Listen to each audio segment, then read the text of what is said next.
Good morning and welcome to this webinar. This webinar has been organized by the Member Forum on Employment under the auspice of the Lighthouse Network, EASPD Lighthouse Network. As you see, there is a particular title on it. What it was my intention of giving, our intention of giving this title was just to underline the main aspects of what it means work for persons with disabilities. We want to say about equal dignity, equal treatment, equal rights, and even more. At this point, we still understood that we are not exactly in a reality as we thought we would have been with these aspects that are just listed before.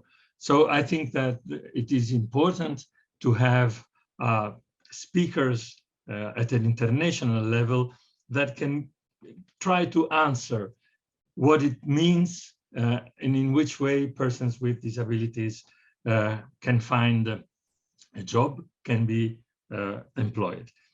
And for this, we have two important speakers that some of us already know. It's Stephen Beyer and it's Stefan Tromel.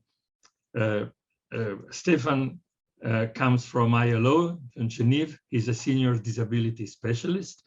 And Steve Beyer comes from the University of Cardiff, involved in the field of persons with disabilities and employment since many years.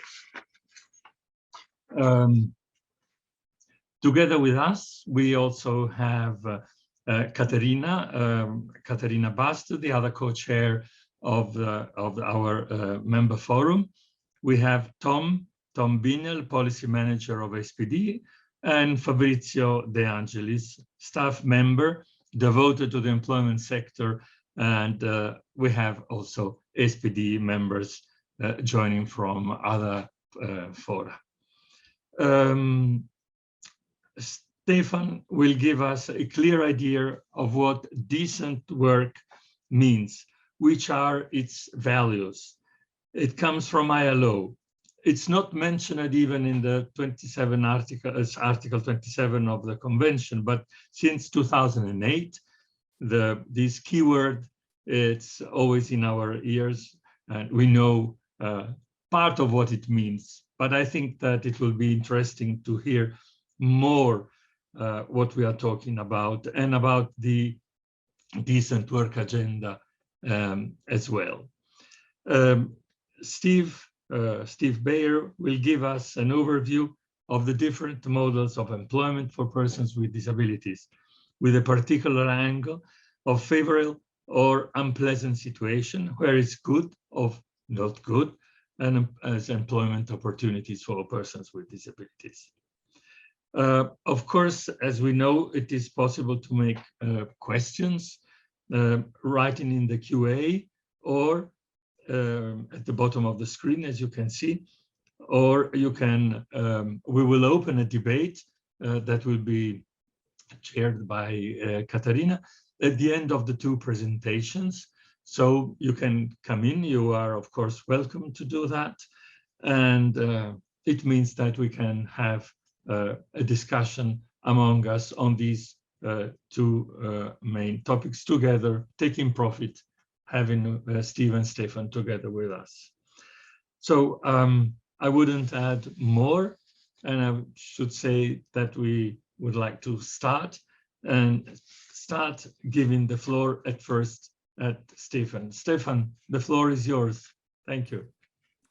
Yes, thank you, Fabrizio, and hello to everybody. I'm not sure, Fabrizio, if I can, if I will be exactly complying with what you said in terms of giving absolute clarity on the concept of decent work. No? Because I must admit that if you would ask different people, also in the ILO, what we think the term means, I'm not sure exactly whether we would all come up with an exactly the same definition. So what I did when you asked me to address this issue, one of the things I did, I just looked on the ILO website saying, okay, do we have an agreed definition of this term? And I will be sharing what you can find on the ILO website. But as I said, when I speak about decent work of persons with disabilities, because that is, as you explained, that is my role in the ILO. I'm the senior disability specialist, so we have a small disability team. So basically, the message that we give to others in the ILO and to the outside world is decent work for all, including persons with disabilities. But at the same time, what does it exactly mean? Is another issue. So it's a bit of a disclaimer. The second disclaimer is I'm pretty happy to see that this is a rather small meeting in terms of number of people, because to some extent, I've tried to put myself out of a comfort zone, and I'm not sort of going to say the usual things I would say when I'm asked to speak about the employment of persons with disabilities. And I've tried to somehow challenge myself and through that challenge you in terms of, well,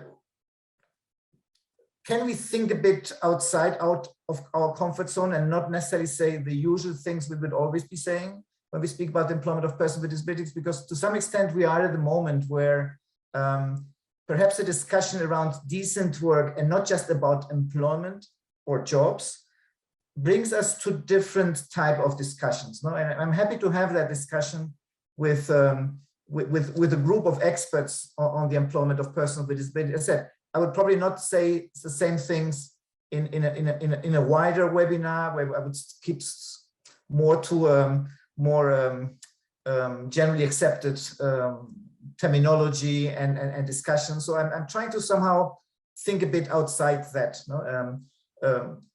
Let's see how it goes.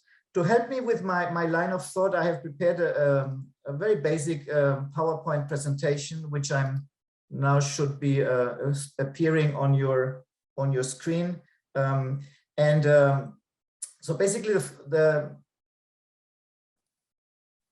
okay, so this is the definition that I could find, that you can find, not I could find, that you could find on the ILO website when you Google decent work and ILO. No, and it's well, I'm sure that we could use many other different definitions. I don't think it's a bad one. I'm reading it out if colleagues have a visual impairment. So it says decent work sums up the aspirations of people in their working lives. It involves opportunities for work that is productive and delivers a fair income, security in the workplace, and social protection for families, better prospects for personal development and social integration, freedom of people to express their concerns, organize and participate in the decisions that affect their lives, and equality of opportunity and treatment for all women and men.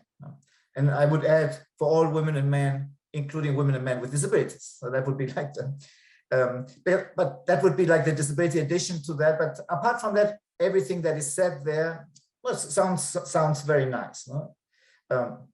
So I think it's not a bad term that the ILO coined. But as I said, I'm not sure whether we all would have always the same understanding of that. Now, why is it important to speak about decent work? Yeah, I'm not sure exactly, but you mentioned 2008 as the beginning of that. I didn't do a sort of a historic analysis of when the term appeared. I think it's a nice term. It's a catchword because for me, to some extent, the message it gives is not every work, not every job is good enough. Yeah. And perhaps that is not a bad reminder for many of us who have been working in the area of disability for many years, because sometimes perhaps we have accepted jobs that perhaps did not meet the decent work threshold. And I think that is probably one of the discussions that I would like to trigger today with you. No? So then in 2015, when the SDGs were adopted, not only did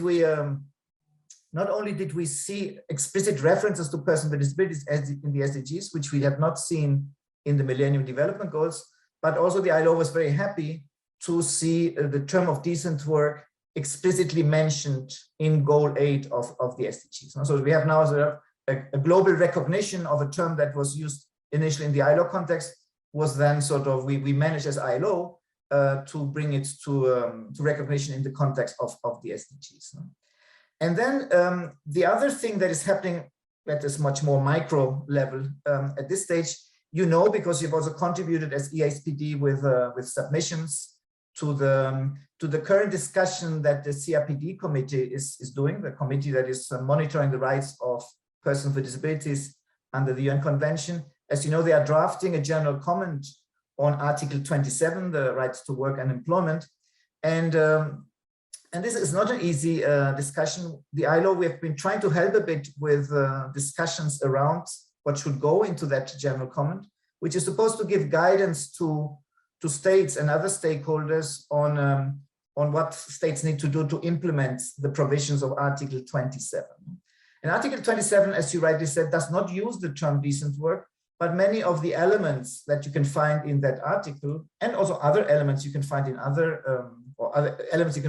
articles of the convention, could be somehow also constructed as leading to decent work. No? And in fact, in the discussion that the CRPD committee is having, and some of which we have been able to participate, definitely also the message comes, do we need in this general comment to make explicit references to the term decent work and to the needs to connect Article 27 of the CRPD with goal number 8 of the SDGs. Now, we always insist that we don't have enough, and rightly so, we don't have enough statistics on the employment of persons with disabilities. In Europe, we have some. Outside Europe, in developing countries, there's almost no statistics. That's a problem. But what I was trying here to see is what type of statistics do we want to have if we want to measure not only employment but decent work. No? And so these are, let's say, the first one is basically it's the typical one we would often have, which shows that usually persons with disabilities have a much lower level of labor market participation than persons without disabilities. No? Not necessarily unemployment higher, some is also higher, but it's really the many people with disabilities who are not even registered as unemployed that where the big difference is in terms of participation rate. No? That's the usual one we would look at. It's just looking at figures. No? It doesn't look at quality of, or it doesn't give any information about whether this is decent work or not. The other issues that I mentioned there, which we rarely have that information, but this would be an attempt to complement a purely quantitative indicator, which just looks at participation rate, to start looking into the quality of, or the decency of that work, if you can use that term. First one is there a wage gap between persons with disabilities and persons without disabilities? The few countries where that information is available, there is a wage gap. What about temporary or partial employment? Is there an over-representation of persons with disabilities in that? When we see information there is it voluntary, is it involuntary? We don't know. What about over-representation in self-employment? In the context of developing countries, we definitely have an over-representation in what we call the informal economy. There are more persons with disabilities not in wage employment, neither in the private or public sector. And that is usually a sign that the labor market is still not inclusive enough. We sometimes have seen also in some ILO reports that persons with disabilities, when employed, are often employed at jobs that are under the level of skills and competences they would have. Again, from a statistical point of view, to measure that is not so easy. Then we use, in general terms, especially when we look at youth, at the situation of young people, we look into this issue of the needs, young people not in education nor in employment. And again, that is something that we should also look at from a disability point of view.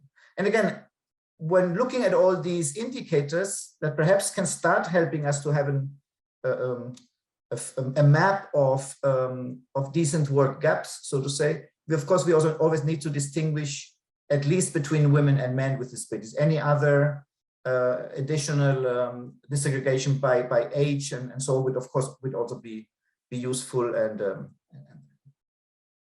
now the question that I've asked myself and I must admit, I had not asked myself this question so much in such a way before, is can we define a minimum decent work threshold?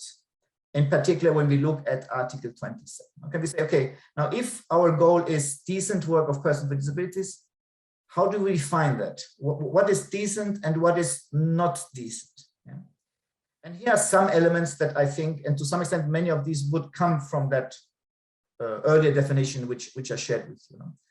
One, of course, is protection from discrimination on the ground of disability and other grounds, of course. It is, of course, the provision of reasonable accommodation, as we all know, is a key element in that protection from discrimination. It is adequate salary, yeah. So there should, and definitely there should be no situation where people with disabilities get less than the minimum wage. There should be protection from violence and harassment.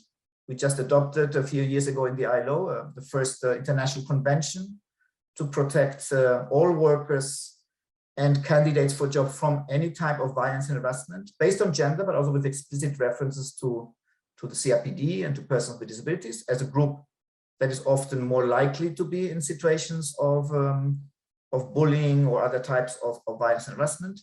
We, of course, would need to ensure that any job needs to meet adequate working conditions, access to benefits, but of course also adequate occupational health and safety. One issue which is always the one where I'm struggling most in terms of, even when we think about what can states do to ensure this, is career development opportunities. Now we all would agree that it's not enough to get people into employment. It's also important that they have the same chances to progress in their organizations. Now, to get people into employment, one could argue that employment quotas, when they are well designed and adequately complemented, do a pretty good job, at least in some countries. But we have a much bigger challenge when you look in terms of public policies. What can we do to ensure that people with disabilities are also able to move up the ladder? Because again, what we see and that's one of the reasons for there being a wage gap, is that persons with disabilities are more likely to be in the lower levels of the hierarchy and are not, even, as I said, not even at the level where their competence and skills should lead them to. But having said that, what exactly can we do to challenge that? What legal measures or other measures can governments implement to address that? It's the one that I must admit I'm always struggling to think about, also in the context of, for instance, the general comment on Article 27. Because Article 27 clearly speaks about career development and career promotion, but as a government, what exactly can you do to address that? Any good ideas from the group would be more than welcome. And then, of course, we have the issue about self-representation, about trade union rights. Again, also something which is clearly mentioned in that overall overarching decent work definition. These are some elements. I'm sure that there are more, but these are some elements that come to mind when I think about trying to define a decent work threshold. Now, the next slide is where it becomes, and sorry for some of the errors in writing this. Now, here come very difficult questions for me, and I would say for all of us. And these are questions, in fact, to some extent, that are currently being discussed in the context also of the general comment on Article 27. And those of you who have been following that more closely will not be surprised to hear me saying that. No? One discussion that is having had is segregated employment, and I'm using segregated as a term that would include many forms of sheltered employment, but might also include some other forms that are perhaps more inclusive, but perhaps are equally segregated. Yes, and I know it's a difficult discussion in itself. No? But the question I've asked, or the question that came up the other day in this discussion was, imagine that a specific job that is being done by a person with disabilities meets all the decent work criteria that I just mentioned, and any other that you can think of as in line with Article 27. If that job would that job still not be considered to be decent if that job is provided in a context where the majority of the employees, the workers, are workers with a disability? No? So that's a bit a question to be asked ourselves. Would that still be decent work, or, and that's more the context of the CRPD, would that job be compatible with the UN Convention? Because some people are arguing that any form of sheltered employment is incompatible with the CRPD, while others would say, well, we need to look into the individual characteristics of that job, and some of those jobs might not be compatible, but some might be, and that might be also other jobs outside a sheltered employment environment, which would also not be compatible with the CRPD. No? So that's a bit some of the discussion. And then to take that discussion to the next level is, okay, let's assume that in certain situations, we can't provide work that meets this decent work threshold. What should we do with that? Is it better not to provide any work in those situations? Or should we continue providing work that does not meet the decent work threshold? Yeah? And I don't have an answer to these questions. Yeah? And that's why I said I want to bring to you not so much clarity, but perhaps trigger a discussion that can bring us, or help us at least, to advance some of those more tricky situations, also in line with the discussions that are happening in the context of the CRPD committee. This is the final slide, so I will probably finish a bit earlier. That I might not use the full 25 minutes that was given. So happy to take any questions, but we can take the questions later. But happy to finish. This is an easier slide. Yeah, this is an easier slide. This is a slide on issues that I would be usually addressing in any discussion on employment. But it's still these are issues.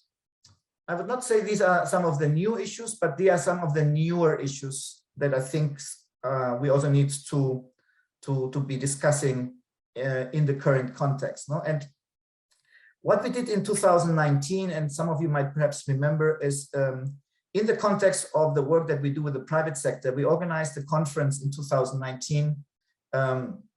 It was called Making the Future of Work Inclusive of Persons with Disabilities.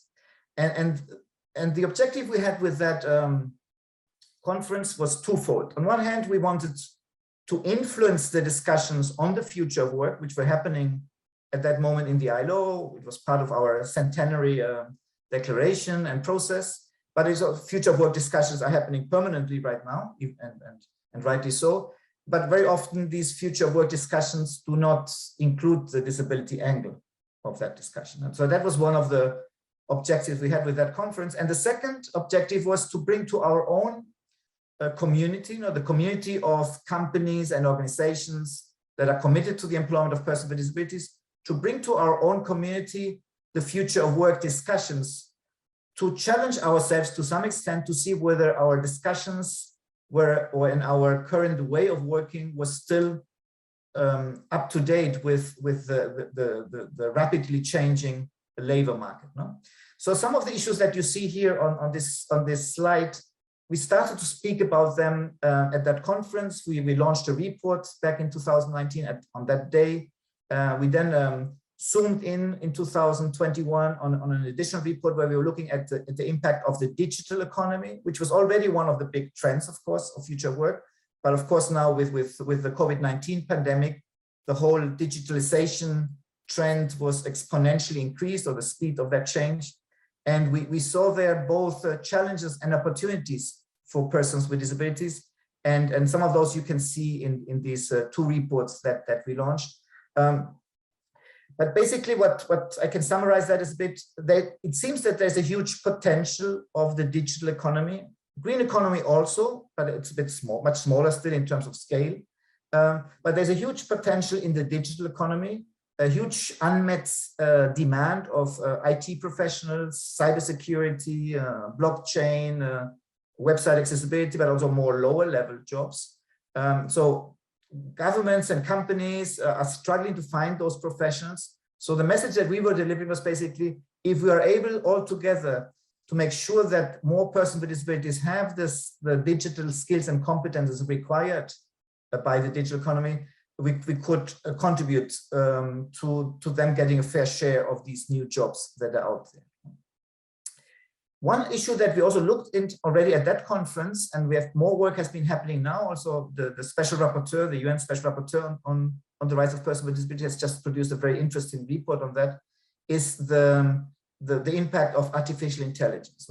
We see a lot of very interesting positive examples of artificial intelligence being used in terms of virtual reality, speech to voice recognition, etc., etc.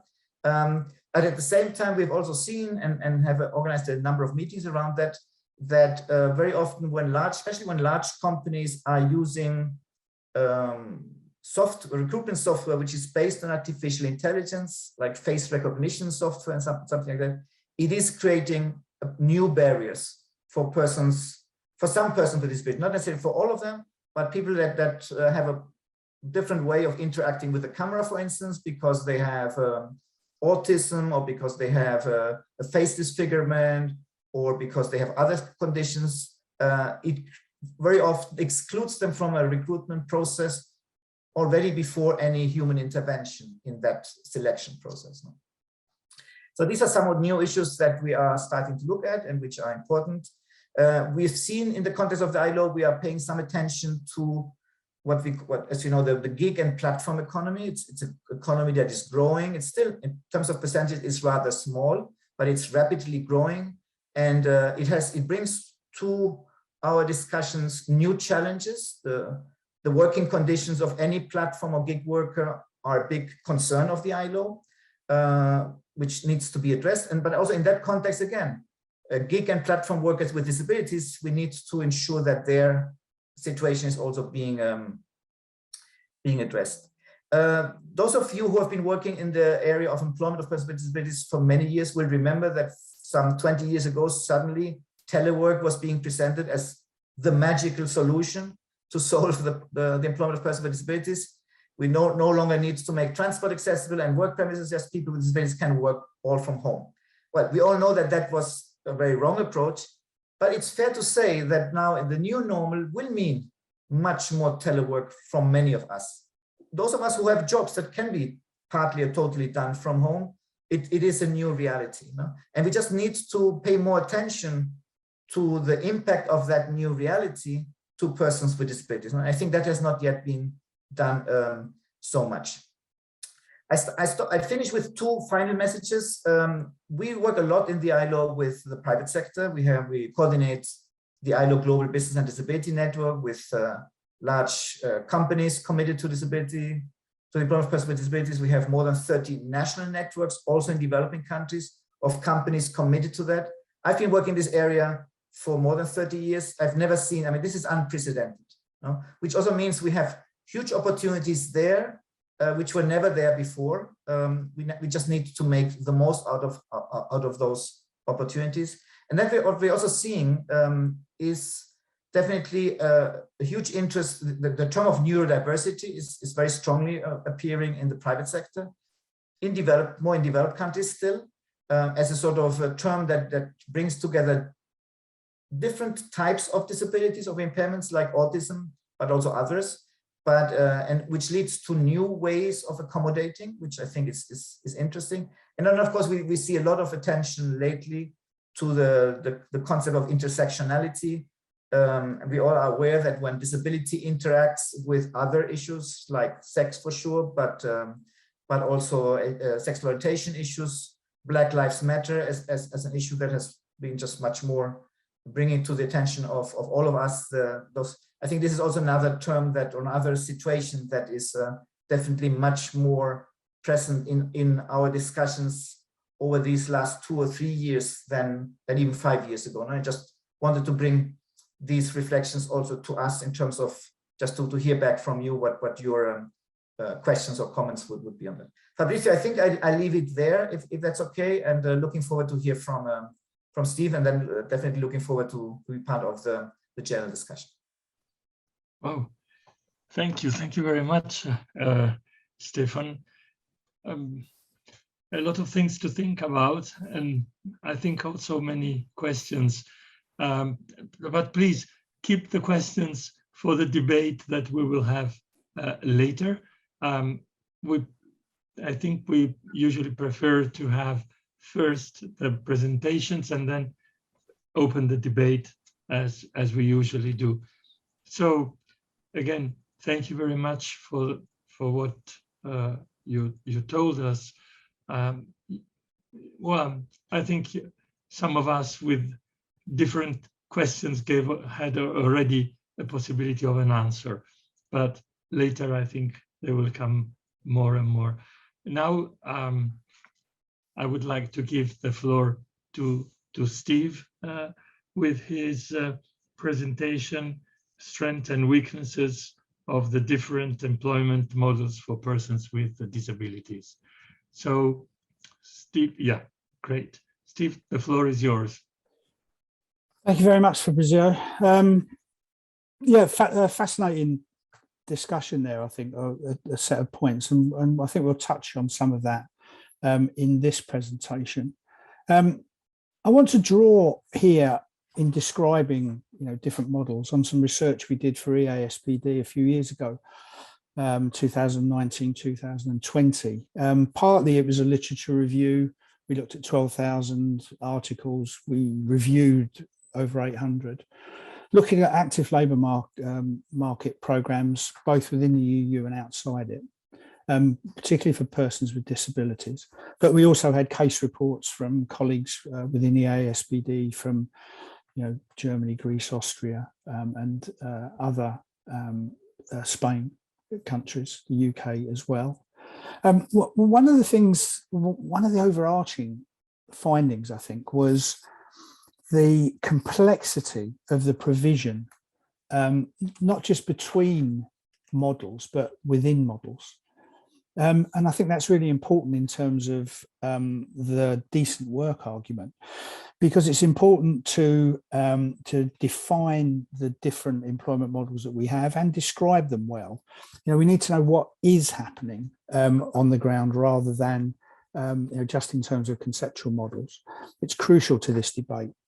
And it's also important to look at the interaction with state legislation and state level concepts of disability and eligibility resources, which also shapes some of those employment models and also what's possible at state level.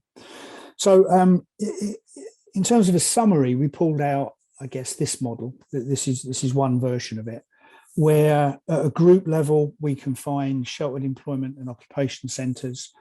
We can find social firms and inclusive enterprises.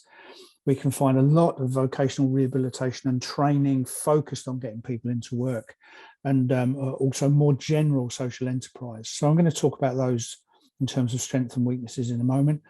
But we also found a number of individual models, which could be described as supported employment or individual placement with support, which relates more to people with mental health problems, and also self-employment and micro enterprises, which Stefan has mentioned in passing. I also want to touch on two other models of transition, probably for younger people, into work, which are supported apprenticeships and supported internships.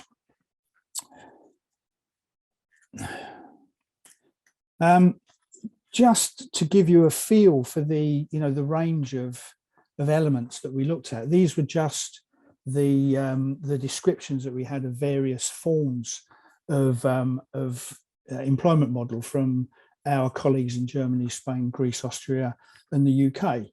I won't go into any of them or all of them, but you can see, in one country, particularly Germany, for example, how many different models that there can be.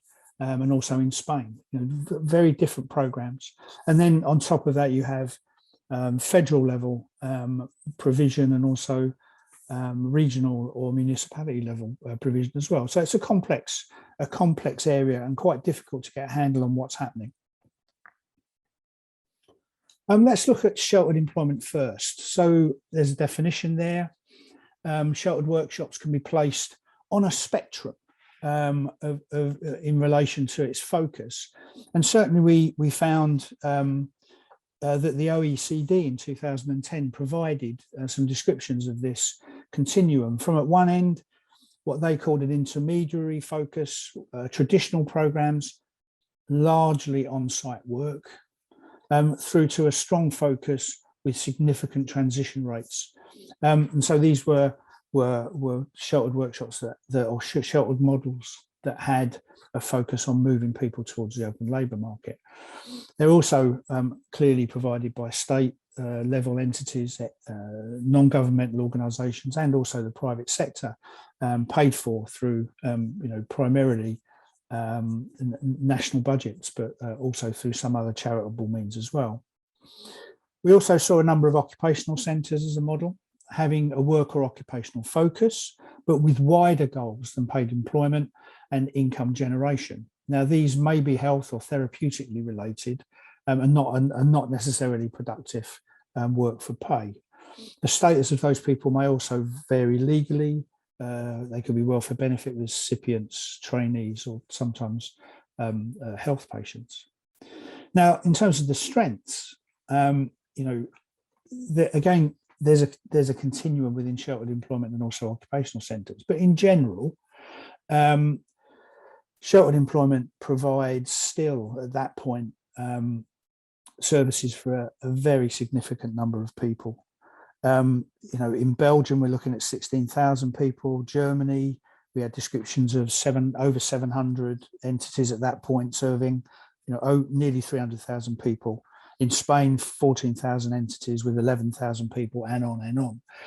So it's a very significant model.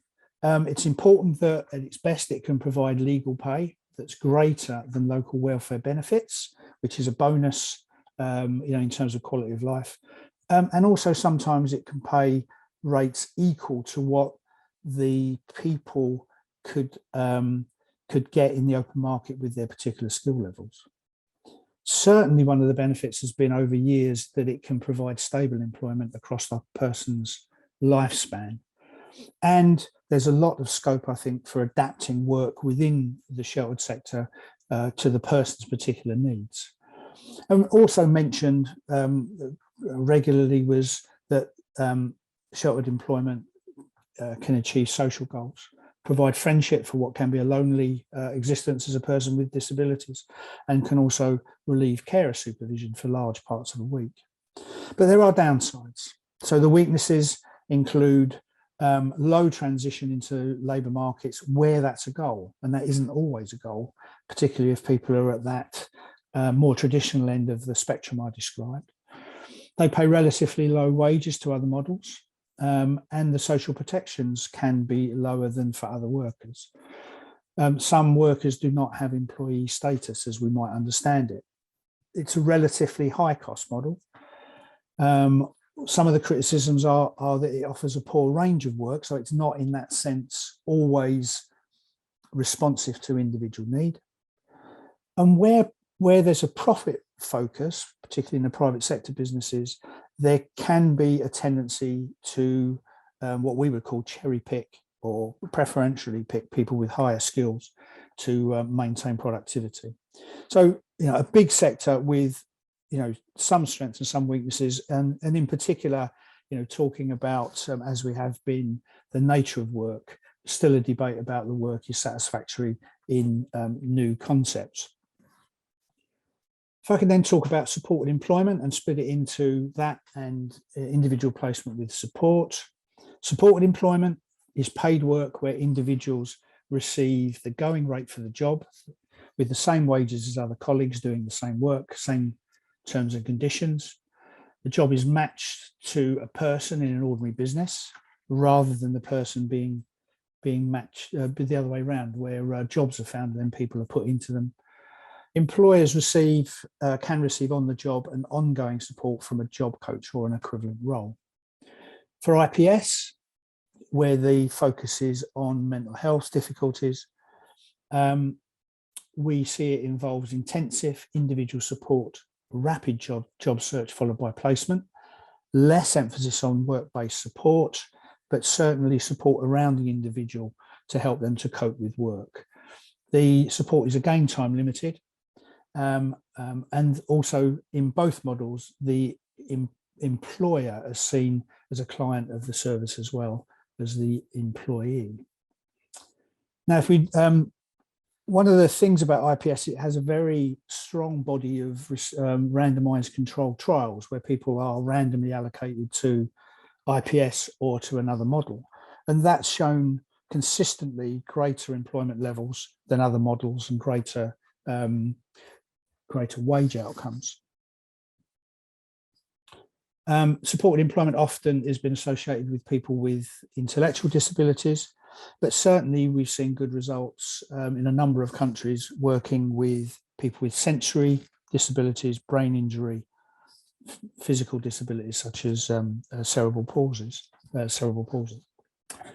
So on the positive side, supported employment and IPS can produce higher employment rates, particularly for those with intellectual disabilities, mental health issues and autism.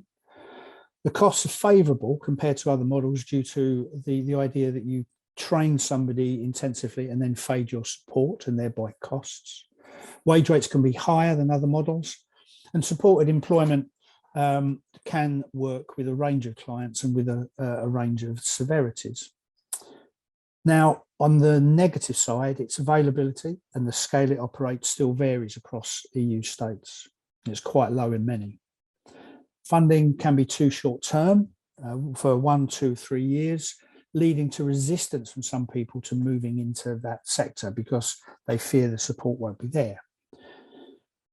Initial costs, given this train and fade model, can be higher than other models, although on average it tends to be lower. Consistent delivery of high quality outcomes at scale requires a level of skill and attention to a wide range of issues that can sometimes be complicated to deliver. It needs reasonably well qualified staff to do it. Success is reliant on benefit systems, enabling people to be better off in that kind of open individual labour market.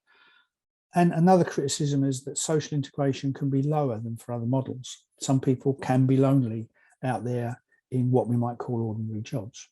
So that's still something that people are working on, I think. Just to pick up on this train and fade, there is this diagram. I only put it in there because I shared it at a meeting yesterday, and it shows the amount of job coach input over time, and these are quarters, as people go into jobs through different mechanisms. The one at the bottom shows somebody who goes straight into a job. The blue one at the top, a more complicated version where people have a paid placement and then that turns into a paid job. And you can see, though, that generally in all of these different versions, the amount of input by a job coach decreases over time to a maintenance level, and that can can drive cost effectiveness of the model. Other models tend to have, particularly congregate models, tend to have a constant level of expenditure.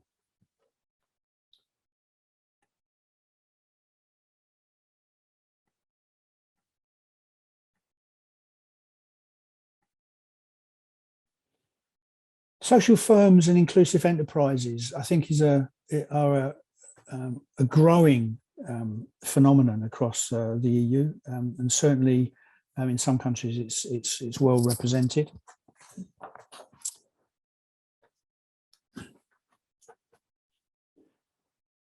I think the general description is that inclusive enterprises provide good services and livelihoods, hiring people with disabilities as equal workers. They're quite highly valued chains of companies supplying, quite valued chains. The work can be very good. Between 30 and 80% of the workforce will normally be a person with a disability, or will be people with a disability, which means it's a mixed workforce, which has some benefits. People are paid at legally mandated salaries and receive long-term contracts. It can be delivered through not-for-profit or profit organisations, And they take a number of forms, particularly if you might think about co-ops, for example, where there's a higher degree of worker ownership and or worker control. So at best, I think inclusive enterprises, social firms provide normal jobs with regular contracts and wages for disabled people in economic enterprises. It shows, it's in some ways fairly indistinguishable apart from the number of people with disabilities in the enterprise from ordinary labour market in any other sense. It can deliver valued services and products, so it's a high status for the people who work within them. I think it's providing significant numbers of service to significant numbers of persons, and that's growing. We have inbuilt inclusion because of the non-disabled people who also work in an enterprise. And participants can be particularly positively attracted to the social firm supportive ethos, particularly, let's say, cooperatives. And the flexibility and ethos, as in the best of sheltered workshops, can allow for a range of people and can adapt work to their needs.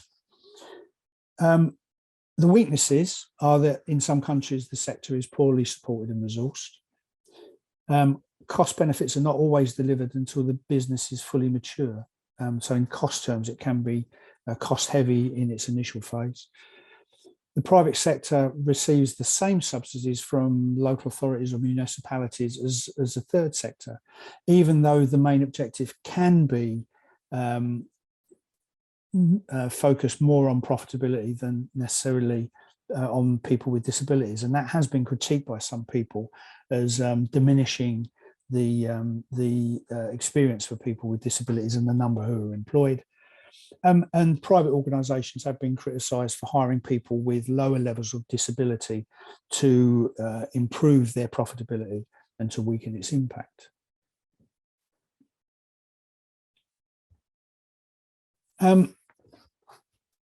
Self-employment is quite widespread, as we said, particularly in some emerging economies. But it has, lots of, I think, strengths and weaknesses. The description is that people run their own companies. They are often sole traders working on their own services and their own products. They can employ others, have business plans, and draw on formal services, sources of loans and investment. The idea of a micro enterprise has come to mean sole traders operating in very small niche businesses based on particular talents or interests that they have. And in those in particular, capital investment is small and based often on family or other informal sources of money to set them up. In terms of strength, the focus on people's interests, strengths and working conditions and needs makes it flexible and individualized. It can be more flexible sometimes than mainstream employment. There are certainly versions of it where we see people with quite high levels of complexity and disability owning their own business. It does open up this very important employment sector where people with disabilities have traditionally not been well represented.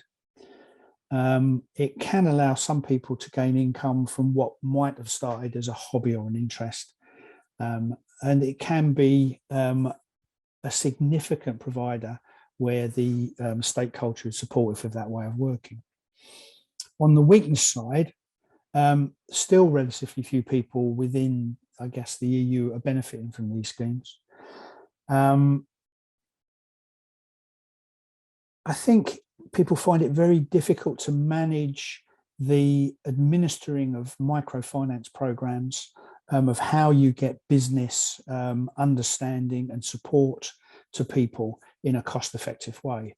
And that has, I think, restricted sophisticated self-employment to smaller numbers than it could be. We see considerably more, Stefan mentioned this, in low to middle income countries than in higher income countries. And we still lack suitable grants universally available and also job coaches that help people to learn skills within their own business.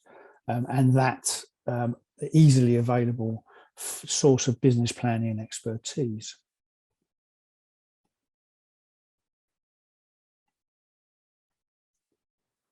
I wanted to mention, I think, still emerging areas for in some countries. Supported apprenticeships. An apprenticeship is where a disabled person would spend time between learning in an educational establishment and training in a company, and this, apprenticeships are offered, generally are a very strong mechanism in some countries already, but tend not to be as accessible to people with disabilities. The person would have a contract with the company and get paid for their work while they're an apprentice generally, and at the end they would receive usually a qualification and a longer term contract, hopefully with that employer.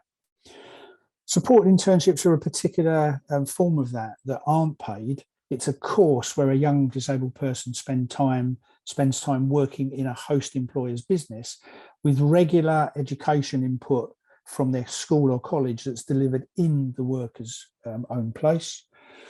They would have a job coach support while at work, and that's also true for supported apprenticeships. And hopefully, again, they'll gain a job at the end with their host employer or perhaps another placement afterwards. In terms of strength, employment rates for interns can be higher than those found generally for certain groups. That's intellectual disability, autism. It's particularly good for young people in those categories. It's an opportunity of development of skill in real jobs rather than in simulated environments. They're learning real skills that are needed in real employment placements. They can help employers get good workers that know their work, that find it difficult to fill, difficult to place jobs, people who actually know their business. So it's a throughput model, an experienced throughput model for some companies. And apprentices at least are paid, but supported internships are not. They're still part of a course. So that's still regarded as education. On the negative side, apprenticeships still tend to have higher educational entry criteria, and because of that, they exclude some disabled people. And interns are dependent on funding of suitable staff, including job coaches, to make these placements work. And that's still, as we've seen from supported employment, not as common as it should be.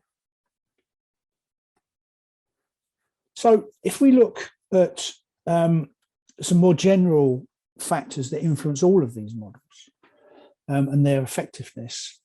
The systems that assess and classify disability can still stop some people from pursuing employment and accessing support. Inflexibility in welfare benefit payments and preferential access to retirement benefits. Some people get an early retirement benefits, which reduces any incentive for them to go into employment. These can hinder people leaving sheltered workshops to enter what we might call a more open labour market. The lack of availability of things like supported employment and job coaching, and also a lack of integration between vocational rehabilitation, sheltered work, and supported employment can hinder people moving from rehabilitation and sheltered work into the open labour market. We've seen that pressures on private providers to make a profit can lead to creaming or cherry picking people with lower levels of disability. And it can marginalise people who with the higher levels of disability from work within those services. In some states, people classified as needing significant support don't even have access to these levels of employment support at all. They're seen as unemployable still. So in conclusion, certainly the direction of travel is clear. There is a push towards more open labour markets, and that for me includes inclusive enterprises. We've heard Stefan talk about the Sustainable Development Goals, the European Pillar of Social Rights, and also the UN Article 27, where there's discussion and elaboration. But there is definitely, I think, a move towards more open labour market. At the macro scale, there has been a shift in investment towards that. But at an individual level, the transition of numbers of people into the open labour market still remains modest, I think, compared to the other models that we have. For people with autism, intellectual disabilities or mental health, that shift towards individually matched jobs with job coaching over a period of transition has increased both their employment levels and also their prosperity and other outcomes from it. We do see that in many countries, sheltered workshops remain dominant.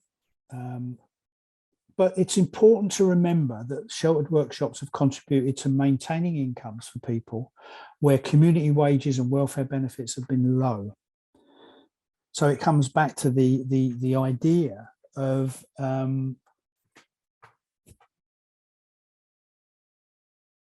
excellent work, I suppose. What do we mean by, by good work? There's, as we've seen, as we described, there's significant diversity in delivery within the sheltered employment sector as well. And those local differences reflect local culture, history of employment delivery for people within those states, and also the awareness of people's ability to contribute within those general populations. It's imperative that we build more effective supported employment and IPS pathways for people to try open market employment, and they must serve people with sheltered workshop as well as those who just want to go straight into a job for the first time, if we're going to kind of continue to move towards more open options.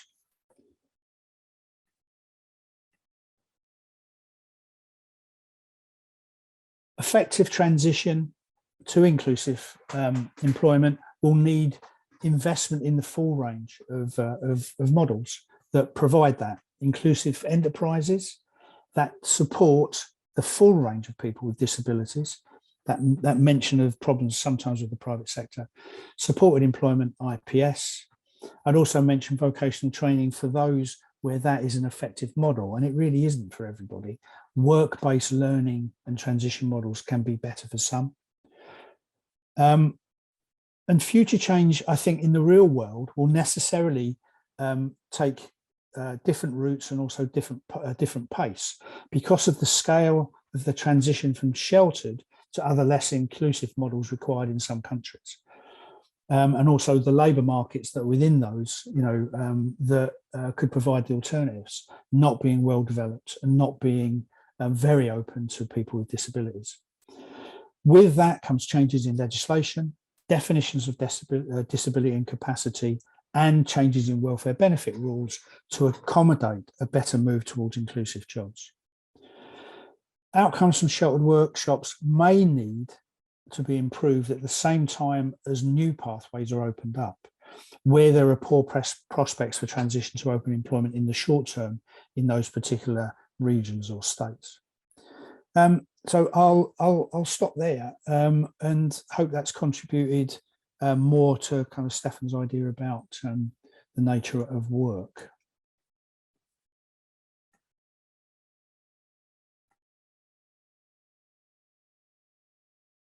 Oh, really? Thank you very much. A great lot of things to think about, to discuss, to realize how many angles to work, to employ persons with disabilities. I think that it's time to debate on these aspects. Really important, reflecting a lot. Thank you, Steve. Thank you very much for this presentation. A question that can be useful for everybody. Are your presentations, will your presentation be available at your slides? Great, thank you. Thank you, because it needs a lot, I think so.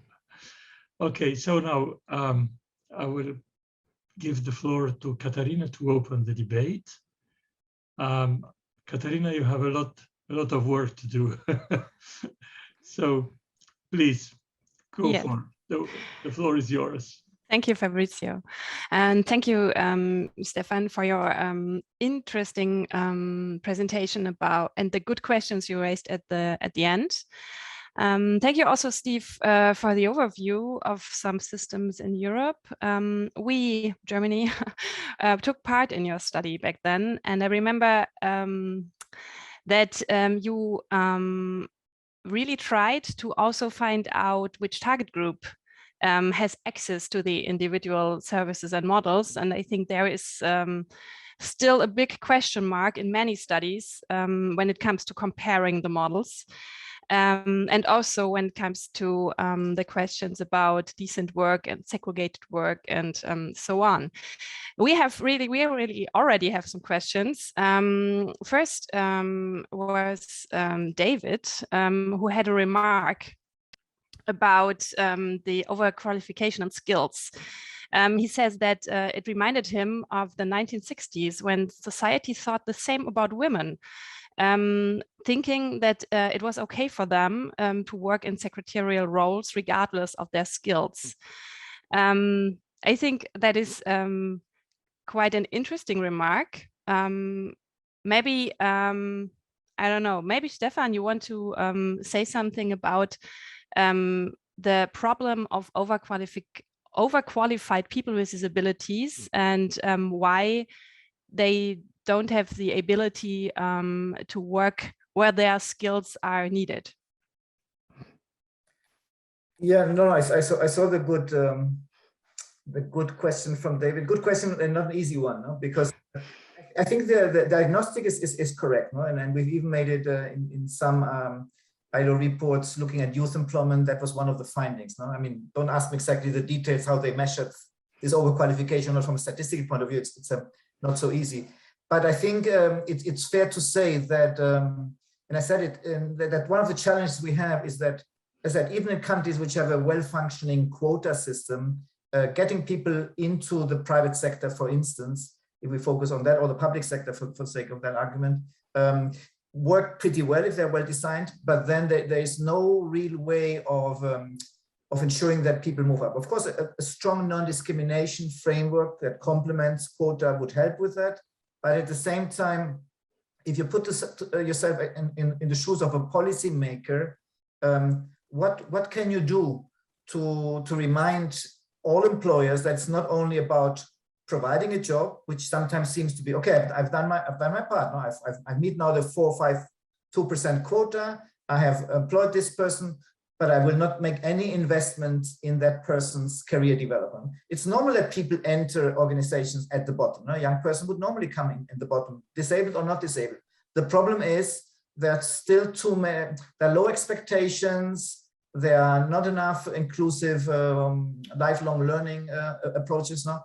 And what I was trying to see is still, what can we do to, we work a lot with the private sector, as I mentioned, and the private sector is very aware that it's not only, if they would only be employing persons with disabilities to meet their legal obligation, some of them do it like that, but others really say, no, we are employing people with disabilities because of their talent and skills. So if we don't invest in their talents and skills, and to make the most out of that, which would then also mean that they move up the ladder, it will not be a win-win situation. So we see a lot of good examples in the private sector, but we also see many examples in companies that are more just about legal compliance with the quota, that this is not an issue for them. No? And I think it's a bit there where I would like to. I like the parallelism with women. I fully agree with that. It's an issue about low expectation. We are meeting the law. The law says 3%, 5%, whatever. The law doesn't say anything about 3 and 5% in each of the different levels. A bit like you have, for instance, in terms of women in management.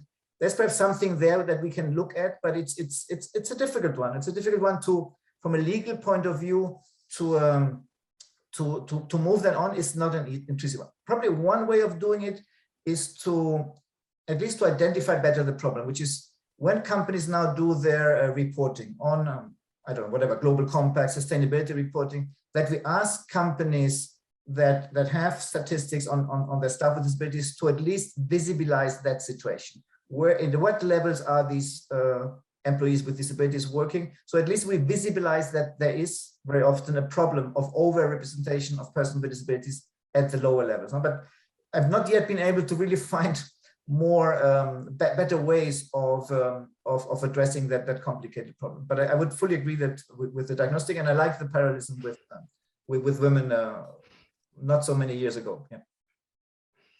Thank you. Then yes, Steve. A couple of observations. Yeah. I agree with all of that which Stefan said. Just from a UK perspective, I know that legislation around job availability has been very important. We've seen our overall level of disability rise in recent decades, particularly since we've had equality legislation in that area. At the same time as we've seen specialist sheltered workshop fall as a model, so that has had something to do with it. But interestingly, the equality legislation around education has also been really important. I'll give you an example. In Wales, our level of access for disabled people to the apprenticeships that I mentioned earlier, which is a major mechanism for young people getting into work in the UK, was around 6%. Terrible, and with only certain sorts of disabilities recognised within that. Now, in the last few years, we've tackled that under threat of legal action against government. And now you see a whole range of measures to support people and to change the way that the educational part of that is managed. So, it's about having the qualifications, not just being overqualified as well, and making sure that equality legislation helps at the beginning as well as the journey into employment as well. And career development is a hugely difficult thing to get at and to measure for a performance statistic. Thank you, Steve. I have another question for Stefan from Thomas, actually, if you want to come in yourself. If not, you don't know what I mean. It was the question about if the national employment context affects expectations around segregation versus inclusion and the UNCRPD.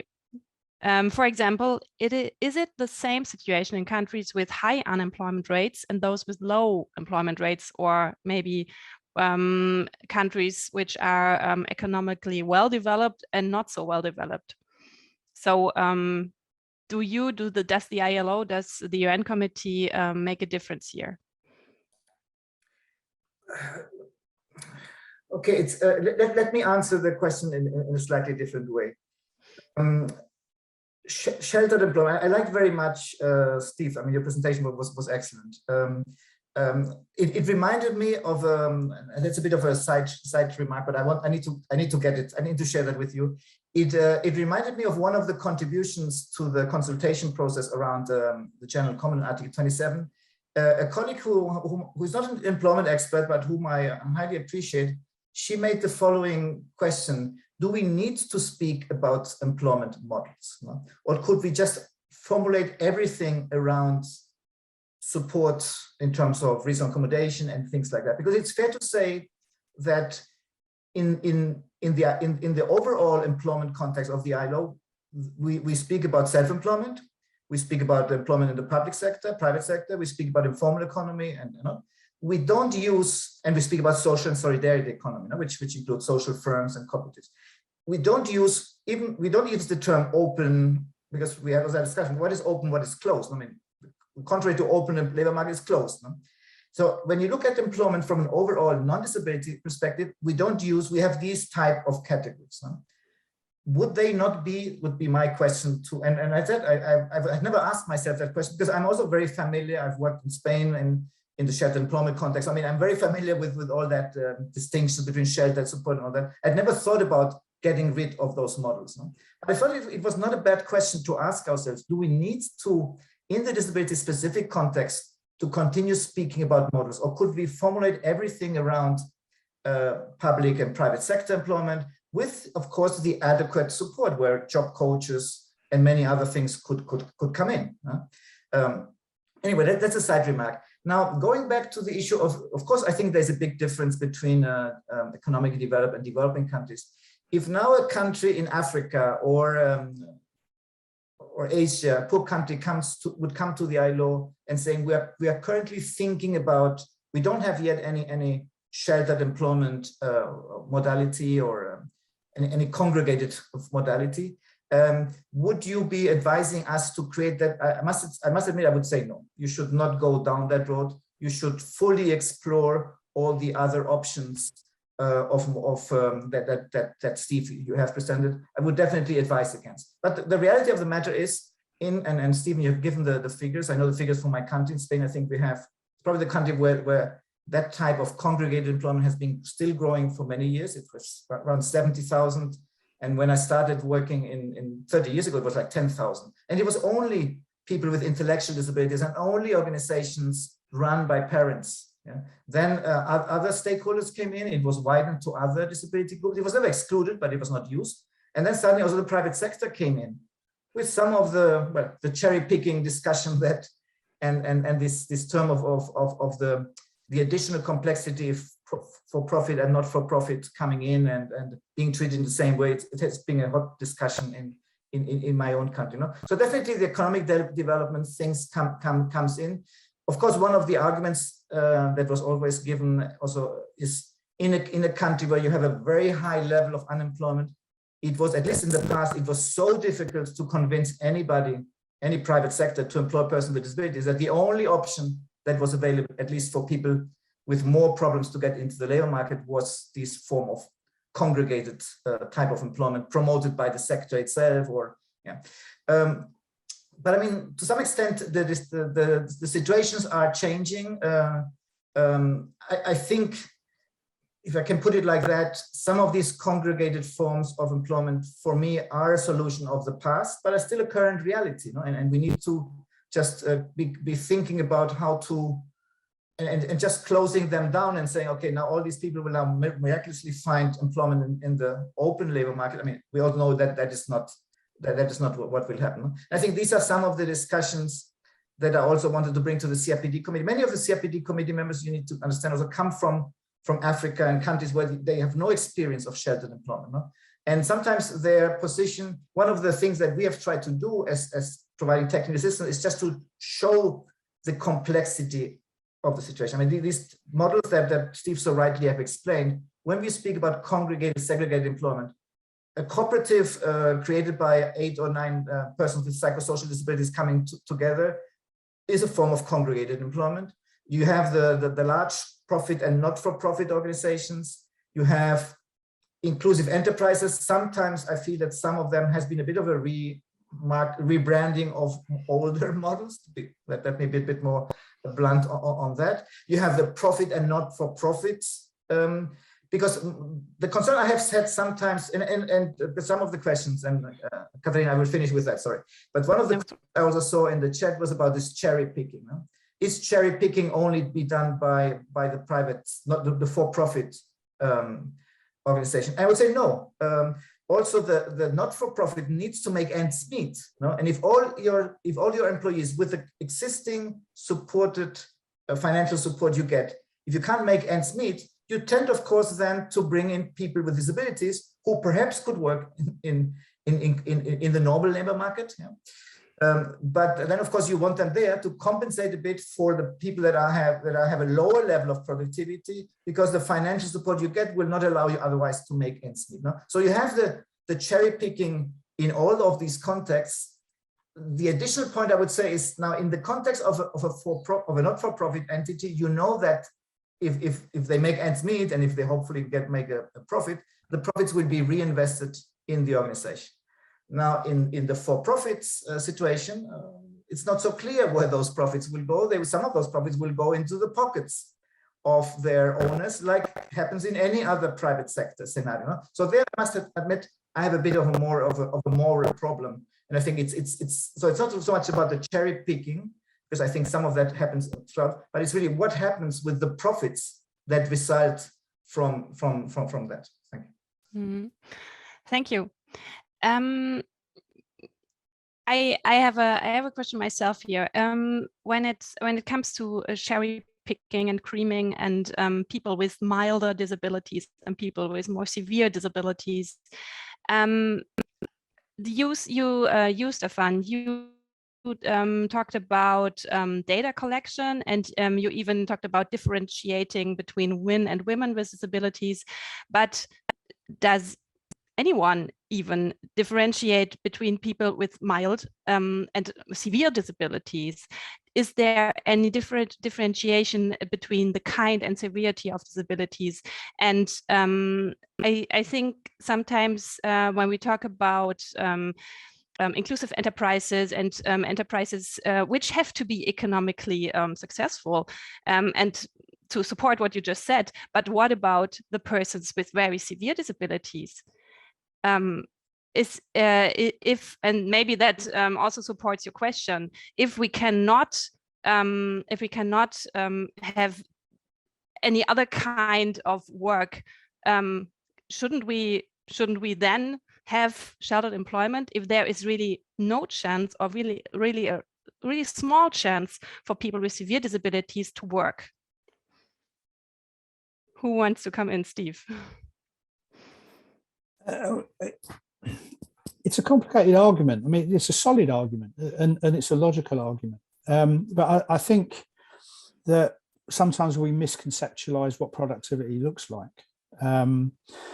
If you look at cherry picking, it presupposes that people come with capacities, with different capacities to do different jobs. So you pick the ones who are more able to do particular forms of work. Now, that's not necessarily true. It's more about how you support people, how you teach people, how you modify equipment and jobs to make people more productive. Now, that can cost you more money, so it's a bigger overhead, and that goes back to the basic funding of the model.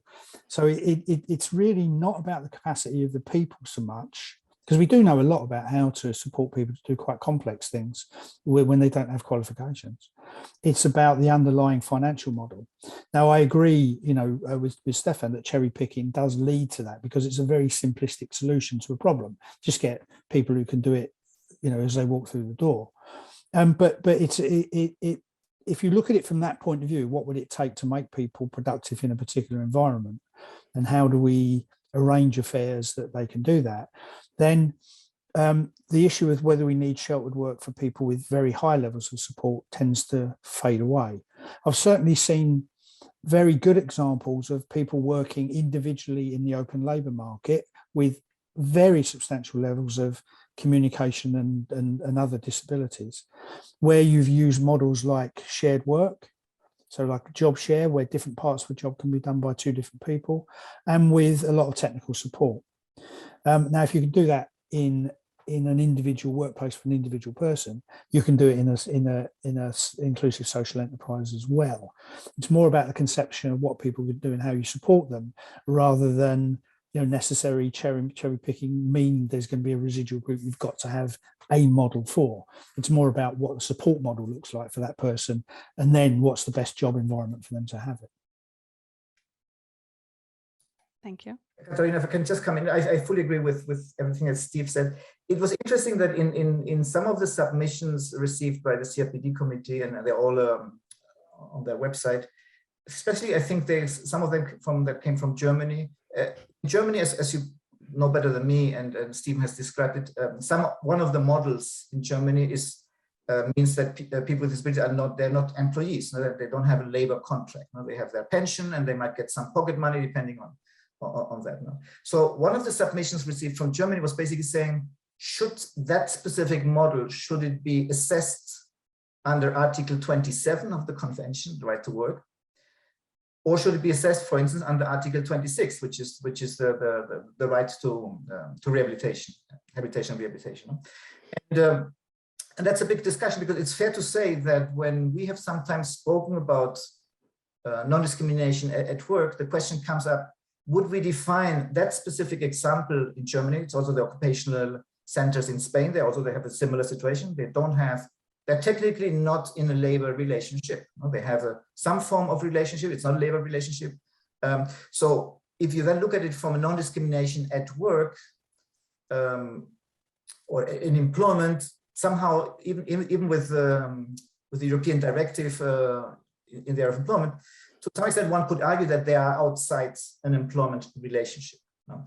Which okay, that might be seen as a technicality. The question comes, and I think it's a good question, Catherine, the one you asked, is okay. Now, if we, for certain groups, for certain individuals, even with all the more the most elaborate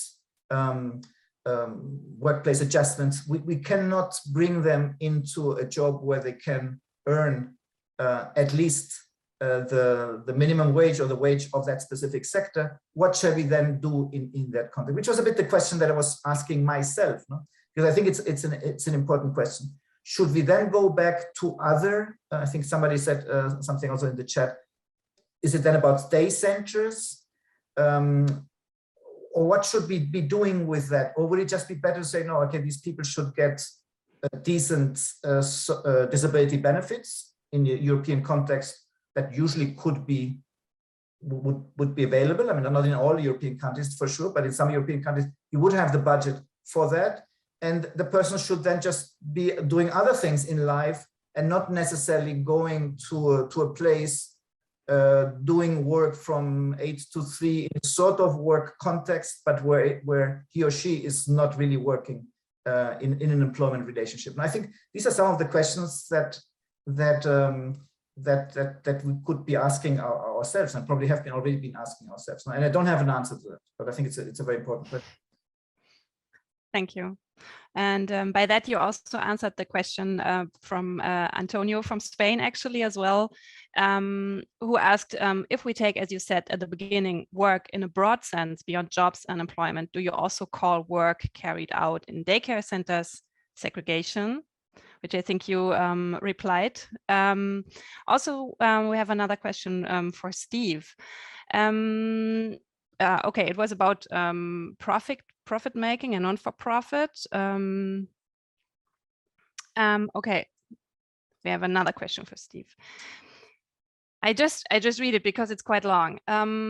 If the ideal situation is reaching the open labor market, don't you think that access to subsidies should be provided to private sector in some conditions that to inclusive enterprises? Consider that both have some barriers arising from their special workforce. Both are required to be sustainable and accordingly profitable. In third sector entities, profits can be addressed to very respectable issues, but not necessarily benefiting employees, especially if fair salaries are not guaranteed and sufficient social auditing controls are not compulsory. In private companies, liability statutes and compulsory compliance systems provide objective guarantees additional to those that come from supervisory authorities, common with third sector entities. So I hope you understood the question. It's quite long. I think so. And I think the very simple answer is yes. Let me explain. Yes, so, certain enterprises in certain countries do get access to a whole range of additional grants to facilitate the entry of people with various disabilities into their working environment and support them with all of those. I see no reason why people going into individual open labour market placements shouldn't have access to those kind of grants as well, and certainly we've got some good examples of that, not least in my own country with the what's called the Access to Work programme, which is specifically to support people going into ordinary jobs as an individual, but it can support with quite substantial amounts of money an individual with aids, adaptations, a whole range of soft facilitation like translators, equipment, computer equipment, speech. All of that is available to the employer to actually make that workplace accessible and to overcome barriers to that person taking on the job. I see no reason why an NGO sector should have access to that in some form and an employer not. And certainly there are precedents for how that's catered for within the private sector and how it's seen to be spent. So there's not any taking liberties with public money. So yes, I think that is an important way that we can go, and we can even get more creative with it. I've mentioned the most disabled people. Now, you can argue whether it's meaningful for some people to go into work, and it may not be. But if they do, then things like subsidising joint work with other people so that a job is shared between two people, and there's a differentiation of pay that, together with other welfare benefits that might top up, would lead you to a living wage or a decent wage. We're very rigid, with the way that we spend our money, and often we pay people not to be productive or not to have good lives. One further comment, going back to the idea, Stefan's conjecture issue with is jobs for everybody effectively. Well, I don't think it is. I think we need to have a concept of what is it to live a good life, and that actually work can be part of it for some people, and for some people it may not be. And it may just be too complicated and too expensive for us to get some people into work in certain states, maybe not in others. But the idea that you would, assist people to have a good life, which goes back to a decent life as well as a decent job. And they're the same kind of underlying concepts, which is not being lonely, having social contact, having engagement that's meaningful in your life, personal development, education when you need it, and a decent standard of living so that, one can eat and pay your rent and have the fire on. And we need that in the background, because employment actually is only one way of achieving that good life. And we need to look at others. And we're dabbling with that with, guaranteed incomes that we've seen in Finland, certainly in Wales. We're starting to pay a wage and wage element to people just because of their situation, rather than that. And they can go and get a job as well. And that for us will be those who have been brought up in government care, but are now going out into the outside world. And that's where the experiment is at the moment. And that's part of that. How do we support a good life? Yeah, Karina, if I can come in. No, there are two things. I very much like what Steve has just said. The final question, one of the submissions, again, sorry but it's just the whole, looking at these more than 200 submissions that I've received, some of them have been really addressing issues which I must admit I'd never thought about it and one of the contribution, in fact, and it was not from an organization that immediately would think about people of most severe disability getting in the labor market, but the message was basically the current labor market. It's the current labor market. It might change in the future, but the current labor market for many of our members is just so stressful that with whatever accommodation you can think of, it's just not working. And it's not yet working. It might work perhaps in the new normal, perhaps if we have learned something from the pandemic, perhaps there's something there that for some of these people, the new labor market will allow for modalities of work that would be compatible with their situation. But they basically said, look, the current labor markets is just not conducive for us to be able to work properly. And it's not a productivity issue. It's just, it is so stressful. It is just, we don't want to work. Yeah. And I think it's linked to, Steve, what you just said. No? And I think we need to discuss that. And it's not probably it's not a disability specific or exclusive issue. There are other people not with disabilities who might have a similar relationship with the labor market. And I think we just need to discuss how to deal with those situations in a more creative way, and not have this permanent obsession about everything is around work. And coming from the ILO, you might be a bit surprised to hear that, no? But okay, that is just part of the paradox. Now, the other issue that Katharina, you asked is I also fully agree with Steve. No, one criticism one could make to a government that is strongly supporting any form of congregated employment is to say you're putting a lot of money into that, and you're not putting any money or very little money into supporting people in supported employment, or whatever modality you want to call it, in more let's say, inclusive forms of employment. And I think that's a fair criticism. No? I fully agree. Sometimes we have spoken about this idea that you as a specific individual, you should have your support package under your, in your hands, and you go with that wherever you want to go. No? And it can be this type of modality, it can be self-employment, it can be in this enterprise, it can be in this specialized context. But then you would really be in a situation where you have choice. Now, I think what we often see right now, for specific individuals, there's no choice. No? The only choice that there is are congregated forms of employment. No? And I think there's something fundamentally wrong with that. If they voluntarily decide to go for that, that's more difficult to argue than against that. No? But if that is the only option, it's like the issue around living in institutions versus independent living. I mean, if you decide yourself to live in a congregated home with others, fine. But if that's the only option available, then there's something wrong with that. So I think there's perhaps something that we can also learn from that other equally complicated discussion. Thank you. Here comes the criticism of capitalism. I like it. We have two other questions I would like to raise. Maybe more first, the more general one. What does inclusion even mean for you, Steve and Stefan?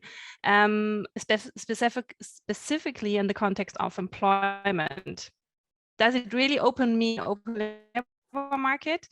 Because Stefan, you just said if people voluntarily chose to be in a sheltered workshop or in a housing facility, isn't it inclusive then? And does it or what does open labor market mean is also a question. Does it include social enterprises who employ 80%? That was even my question as well. Thank you, Thomas. 80% of persons with disabilities. So Steve, you just said inclusive enterprises were with mixed staff, but 80%, can it really be mixed staff? So where does inclusion end and where does sheltered begin? So many questions. Who wants to come in? Steve. Yeah, I mean, that's why this is a never-ending and delightful debate, isn't it? It's so complicated. But I think availability of choice is one thing. If you've only got sheltered work as your option, then that isn't really a choice. And there's a certain historical momentum to this as well. Certainly, we see people in who I've known for years in Wales who, as night follows day, have followed other people into the day centre or the sheltered work, and because that's where those people have gone. And there's a very narrow sense for both them, families and colleagues of what the direction is. So choice, I think, is really important, that we open up choice for people.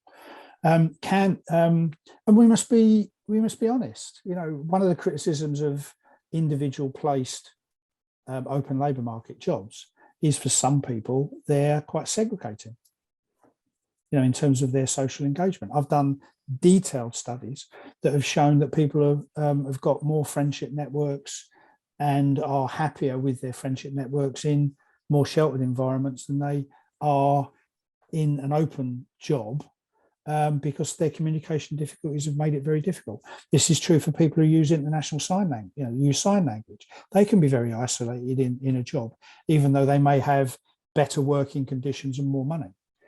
So, it's a constant debate about what social inclusion is. Ultimately, social inclusion is what it means to the person. I've certainly had it said that, and I employ people with autism. I've had it said that people with autism don't like people, that they want to be alone. Now, I personally haven't found that. What I've found is that they have had limited exposure because of some of the issues that they have.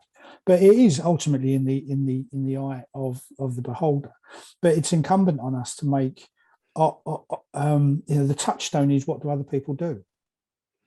And then if most people have a broad choice or a choice of a range of jobs with a range of employers, then that's what we need to, at least as our first starting point, offer to people with disabilities before we start thinking about more complicated and more segregated alternatives.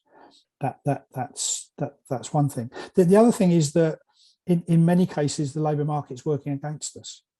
Am I going to advocate that a person in a sheltered workshop with an intellectual disability goes and work in a 0-hour contract job, in a warehouse where they don't have time to talk to anybody else, have a really horrendously high productivity environment that's stressful, is problematic to them, and that they have very little time to actually make any social relationships at all, and makes their income go up and down like this, which makes it terrible to have a welfare benefit platform underneath that gives them a stable income. Now, post-COVID, we're seeing so much more of that for particularly our young people, and that's a real problem for me. I'm an advocate for open labour market, and yet in many ways the open labour market for them is crap. So a bigger issue about decent work for all of us, I think, is there. But it's a constant rebalancing of labour market, our intentions, and what people want as individuals, I think. So that's probably not a great answer, but I do acknowledge that it is an issue, and we shouldn't be too, we have to have some what's the word? Our sense of not being all powerful and all knowledgeable in this way. Yeah. Thank you. Stefan, do you have something to add? No, I think Steve's answer has been very, no, I mean, I think one of the issues, because I mean, that is different modalities. No? Definitely, I mean, in the context of the ILO, we use the term social solidarity economy, which is a rather new concept. We've been working about cooperatives for many years. And definitely in this context to say, I should, if women decide in a specific country, if women decide to create, and there are examples of cooperatives of exclusively composed of women, and that is an accepted modality. It's okay, it's a cooperative, and I fully agree, and it was also clearly in Steve's presentation that sometimes we use the term cooperatives to whitewash something which is not really a cooperative. For me, a cooperative is something which is led and owned by the workers, by the owners. It's not somebody else running and then calling it cooperative to look nice. No, a cooperative really has very specific elements which sometimes in the disability context become blurred, and then it's something else. And then if it's something else, it's something else. We should not call it a cooperative. No? But for me, definitely, if cooperatives of women are the preferred option in some places, because just for whatever reason the labor market does not provide any other option, it's either that or individual self-employment, which is also tough, then why would you be against a cooperative of deaf people or cooperative of people with different types of disabilities? No? So that is, for me, is one of the examples we gave, for instance, to the CRPD committee, saying, okay, when you speak about that any form of congregated employment where the majority of those or all of those come together have a disability, whether all of that is bad, so to say, well, you should think about what to say in such a context, which is a rather minority context. But I think for the sake of argument, it's a valid one. No? I'm definitely also, I mean, thanks Steve for bringing that issue about when you looked at the inclusion element of people that are in sheltered employment versus on their own in inclusive employment and open employment, because I think it's a very important reminder. It's also a reminder of that work is not everything. I mean, and I mean, it's not, I'm not a service provider, no, but I think probably thinking of the role of service providers also in that context, perhaps that is a new, there are new roles there that need to be applied. Because if we are supporting people to go into these individual situations, and we just and we don't provide for those who need, not all of them will need it. Many will not need it. No? But for those that would need that extra support in order not to be isolated, perhaps that is something that we should be doing a better job than up to now. We need just to accompany such a process with that, and not just think that that our role finishes when the work is over. No? Perhaps it's not finishing there. No? And probably some are already doing it. No? But I think that is something that Steve, I thank you for bringing to our attention. I really think it's a very important element. Thank you. And thank you also for explaining the background of the mentioning of cooperatives in the general comment. It seemed that I have a bad connection. Is that true? Or can you hear me? Yes. Okay. We have another question, actually, a more concrete one. Maybe it's easier to answer that. We talked about, or Steve talked about, self-employment models, which is actually quite interesting for us, the Association of Service Providers, because one may think that there is people do it alone, but is there maybe, or what is the role of service providers to facilitate self-employment models? Are there any examples? Go ahead, Steve. After you, Stefan, please. No, I mean, no, well, the thing I would say is that I think there is a role, yes, but I think what we should prevent always is, okay, now we're coming up with a scheme which is self-employment of persons with disabilities. No, there are existing schemes in many countries that support people that want to become entrepreneurs. No? There are entrepreneurship skills training. There's the mainstream microfinance, more in developing country context. There are different existing organizations that provide support to entrepreneurs and people who are self-employed. What very often happens is that these organizations are not disability inclusive. No? They don't know how to provide the extra support that an entrepreneur with a disability would require. And I think it's there where the service provider comes in, not to then fully replace the whole scheme. 90% of what they do will be perfectly applicable to a person with disability, the business plan, the financial training, whatever skills training is there. But what these mainstream entrepreneurship business development providers require is some additional support, at least for some time, to ensure that their provisions are inclusive. And then sometimes, I mean, I'm always struggling when I'm intellectually, and I must admit my ignorance, when I hear about also self-employment being used for people with intellectual disabilities. No? And I think, but there definitely, I would see that probably some more permanent support in one way or the other is needed. And I'm struggling to see whether that will be often provided by a mainstream entrepreneurship support organization. No? But as I said, we should not replace them, but we should support them to become more inclusive and provide sometimes when needed the additional support that probably would exceed their capacity.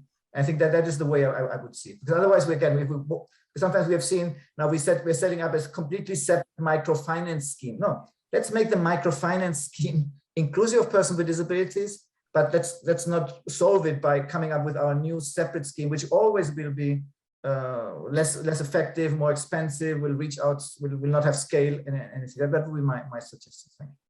Totally agree with that. Thank you. Totally agree with that. Okay. We have another question about freedom of choice and the connection between education and employment. So here it comes. How is this freedom of choice in employment and acceptance of certain special models for specific types of disability compatible with an absolute reject to segregated education or special education, where differences among disabilities is not accepted as an excuse for such differentiated education? So how about the connection of special education and then special employment, maybe? Who wants to come in? Steve. Yeah, again, fascinating questions, I think. I mean, for me, it's always, what is the purpose of the service? So lots of debate about special education. My experience of special education in the sense of segregating people to get a special form of education, it is not very special. Actually, it may just, I mean, I don't have an extensive knowledge of education in many countries, but in my own country, if we look at our special education schools, of which we still have a lot, the staff are not specially trained. There are some specialists in there like physios and things like that, physiotherapists, but actually the teaching models that they operate are not particularly well informed by psychology. The people are not specially trained in special needs education as they might be more commonly in America, let's say. So often it's actually a second-class education with little aspiration rather than something where somebody is getting a special environment and an adapted curriculum and all of those things. And particularly when it comes to work, I mean, the worst places to get any work experience as a young person is in a special school.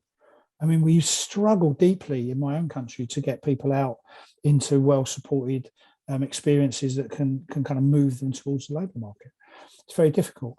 And that's not to say that I don't think that can happen. And I've certainly known people with, friends even, who've had children who have not flourished educationally in a general school environment because that school has not been adapted and has not really taken seriously the integration of that child.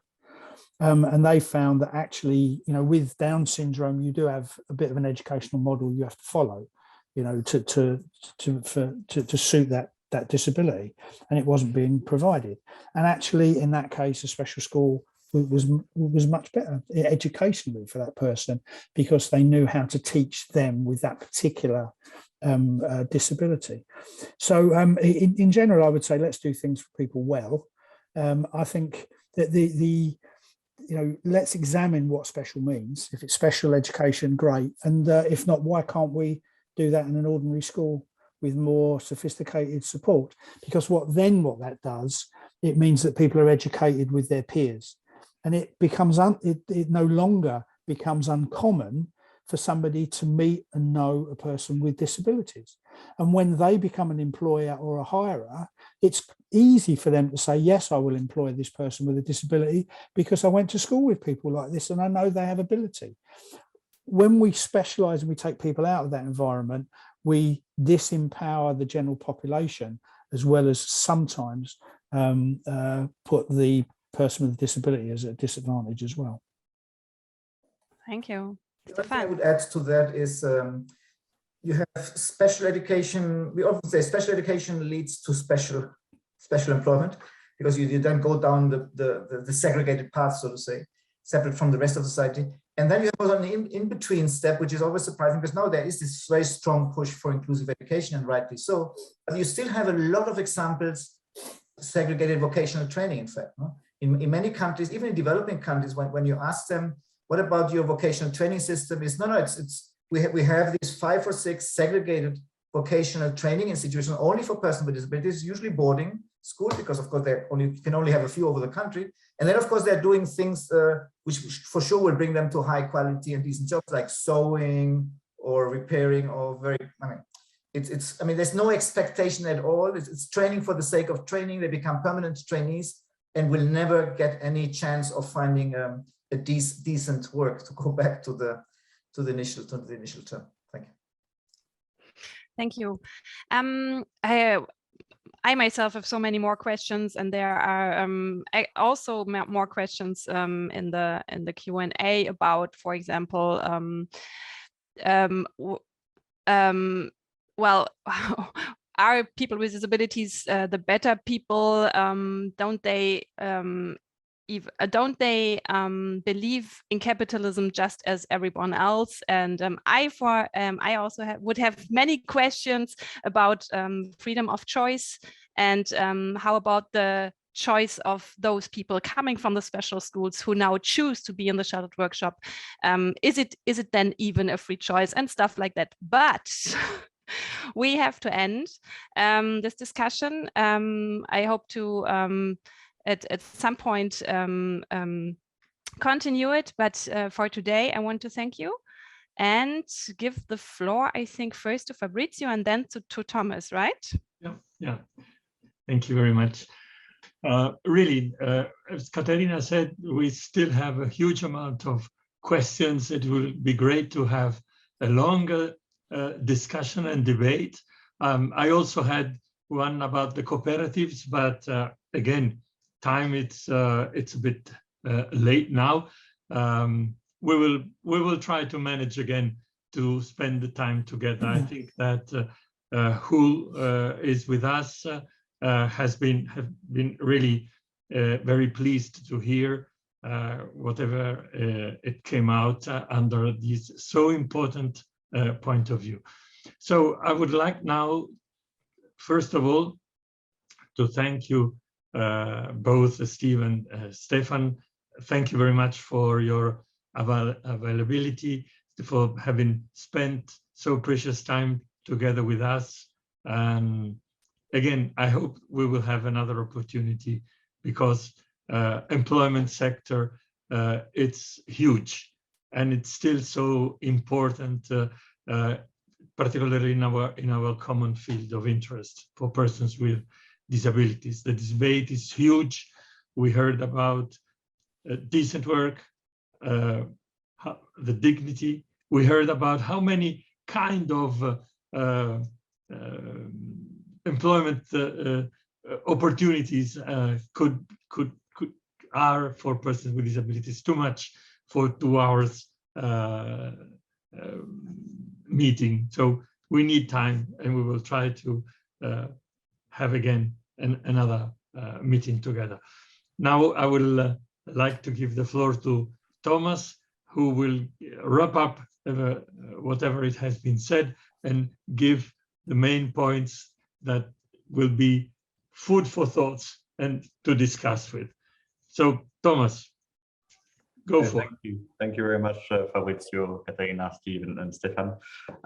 We need more time to discuss. The good news is that we will have more time, because EASPD's next conference is on this topic, taking place in Zagreb early May. So we will have definitely more time, and I think we need that to be able to solve such complicated questions.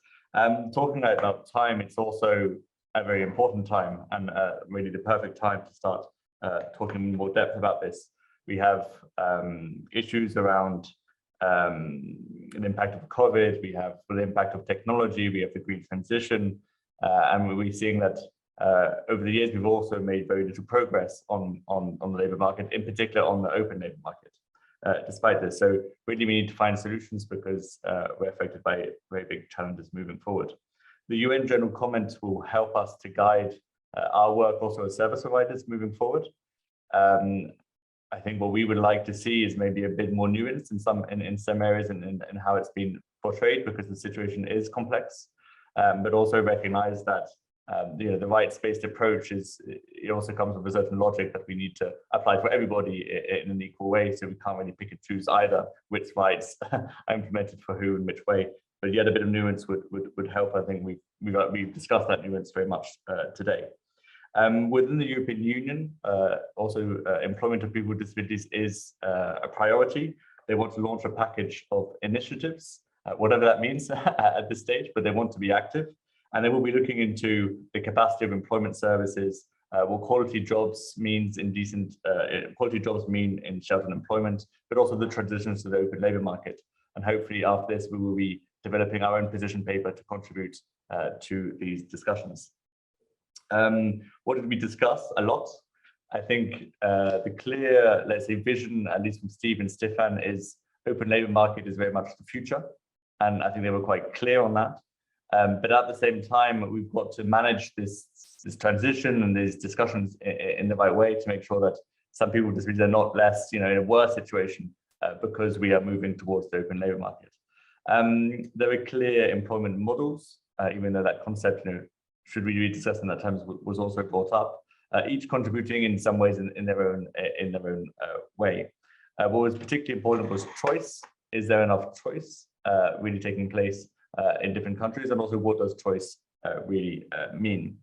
One element which I think I'm not sure we have the solution yet is, the differentiation between what does inclusion really mean. And I think Steve mentioned that it's really about what the individual wants. Then at which state, what does that mean for the UN Convention on the Rights of Persons with Disabilities, and how does that interact with individual choice and preferences of what people want? And I think there's something to be discussed there. We also talked about decent work and what that means for the ILO. And it's interesting that the inclusion aspect is not really brought up in the ILO's elements, but it is very much within the UN Convention in some ways. So we need to find solutions there. But I think we've all understood that as a sector, service-wise, we do need to create decent work. I think that's, inclusion is one element, but decent work is something that we can try and fight and strive for also. A fourth element is to make sure that we don't sort of leave behind people with more significant support needs and how that can work. There are models which have shown that people with more significant support needs can work also on the open labour market. But at the same time, that's not always as straightforward as what people say and think. And often, I feel at least that these people are often excluded from many discussions around employment, and that's a pity.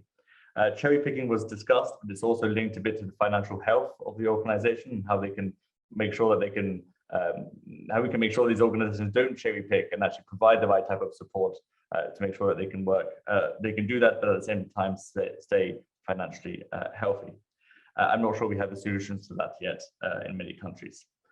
Transitions between models is important. And we saw also two elements which I think at EASPD don't talk about sufficiently, which is apprenticeships and internships. And I think that's something that we will need to discuss as well in more depth. And last but not least, the systems around employment are very important. Around classification of people with disabilities, systems around benefits and these issues also have a big impact if you want to create a more inclusive labour market. So I think we've learned a lot. We've discussed a lot, but actually we have maybe even more questions than before. But again, we will have time to discuss that more in May at our conference, so please join us if you can. And also we will be developing at EASPD a position paper to the EU on this package of initiatives, which will be, I think, exciting, but also difficult, but that goes together often. So again, thank you for everyone for the speakers, and also thank you for the participants for having stayed, and I wish you all a good weekend. Thank you. Great, really. Thank you again, everybody. And thanks also to Fabrizio, to Thomas, to Katharina, and Stefan. Hope to see you soon again. Thank you. Bye. Thank you very much.